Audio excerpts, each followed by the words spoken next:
بولو السلام علیکم۔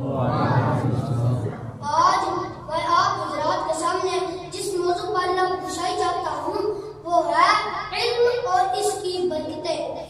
جناب صادق، چونکہ ہم مسلمان ہیں اور ہمارے آقا اور رہنما حضرت محمد صلی اللہ علیہ وسلم نے فرمایا کہ طلب العلم فریضۃ علی کل مسلم، یعنی علم حاصل کرنا ہر مسلمان پر فرض ہے، کیونکہ سعادت سیادت عبادت ہے علم، حکومت ہے دولت ہے طاقت ہے علم ہے۔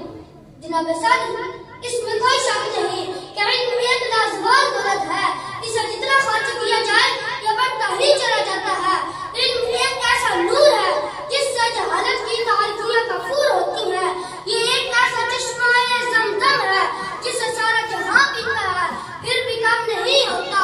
یہی وہ عظیم نعمت ہے جس کی بنا پر ابو البشر حضرت آدم علیہ السلام کو فرشتوں پر فضیلت حاصل ہوئی۔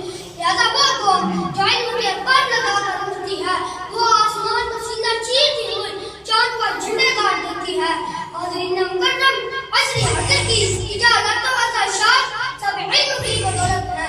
ریل گاڑی سے لے کر ہوائی جہاز تک اور ٹیلی فون سے لے کر کمپیوٹر تک سب علم کے کرشمے ہیں۔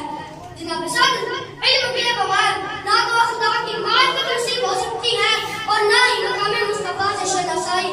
علم کے بغیر آدمی حیوان تو ہو سکتا ہے مگر صحیح انسان نہیں بن سکتا، اور وہ لوگ جو اپنے آپ کو علم کے زبر سے آراستہ کر لیتے ہیں وہ نہ صرف اپنی زندگی میں عزت پاتے ہیں بلکہ مرنے کے بعد بھی ان کا نام زندہ رہتا ہے۔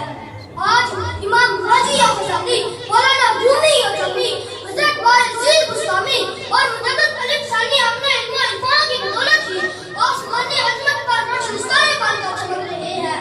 میرا طالب علم ساتھیو، آؤ مل کر عہد کریں کہ ہم اپنے والدین، اساتذہ اور ادارہ